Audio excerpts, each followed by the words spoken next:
Hello friends, എല്ലാവരും സുഖമായിട്ടിരിക്കുമല്ലേ? Welcome back to my channel. ഞാനും ഇവിടെ സുഖമായിട്ടിരിക്കുകയാണ്. ഇന്നെന്താ പൂവൊക്കെ ആയിട്ട് വന്നേക്കുന്നതെന്നായിരിക്കും ചിന്തിക്കുന്നത് അല്ലേ? ഇന്ന് എനിക്കൊരു ഗിഫ്റ്റ് കിട്ടി. അത് എന്താണെന്നുള്ളത് ഞാൻ കാണിച്ചു തരാം കേട്ടോ. ഇവിടെ സൗദി അറേബ്യയിൽ ഇവർക്ക് ഇഷ്ടമുള്ളവർക്ക് അവർ ഗിഫ്റ്റ് കൊടുക്കാറുണ്ട് ഇടയ്ക്കിടയ്ക്ക്. അപ്പോൾ എനിക്കും കിട്ടാറുണ്ട് ഇതുപോലെ ഗിഫ്റ്റ്. ഇന്നത്തെ ഗിഫ്റ്റ് ഞാൻ കാണിച്ചു തരാം. അതിൽ ഒരു പൂവുണ്ടായിരുന്നു, ഫ്ലവർ. അവർക്ക് ഈ ഫ്ലവേഴ്സിനോട് പ്രത്യേക ഒരു ഇഷ്ടമുണ്ട്. കാരണം എന്ത് ഹാപ്പിനെസ് ആയിട്ടുള്ള ഇവൻ്റ് ഉണ്ടായാലും അവർ ഫസ്റ്റ് പ്രിഫർ ചെയ്യുക ഒരു ഫ്ലവർ ആയിരിക്കും.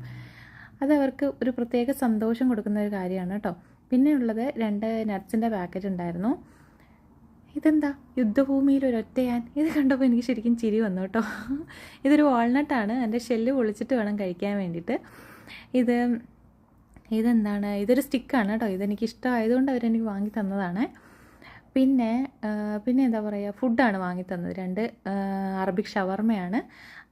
പിന്നെ ഇങ്ങനെയൊക്കെ ഗിഫ്റ്റൊക്കെ കിട്ടുക എന്ന് പറയുമ്പോൾ, ഈ ഫുഡൊക്കെ നമുക്ക് ഗിഫ്റ്റ് കിട്ടുക എന്ന് പറയുമ്പോൾ നമുക്ക് ഭയങ്കര സന്തോഷമായിരിക്കും, പ്രത്യേകിച്ച് പ്രവാസികൾക്ക്. സത്യം പറഞ്ഞാൽ നമുക്ക് എന്താ ഉണ്ടാക്കാതെ ഓരോ ദിവസം കഴിഞ്ഞ് പോകാമെന്നൊക്കെ ആയിരിക്കും നമ്മൾ ചിന്തിക്കുന്നത്. അപ്പോൾ അതിനൊപ്പം ജ്യൂസും ഷവർമയൊക്കെ കിട്ടിയിട്ടുണ്ടായിരുന്നു. ഇത് വേറൊരു പാക്കറ്റ്. അതിനകത്ത് ചിപ്സും അല്ലാതെ ഒരു ബോട്ടിൽ ജ്യൂസും ഒക്കെ ഉണ്ടായി. അപ്പോൾ ഇത്രയൊക്കെ ഉള്ളൂ. ഹാപ്പി.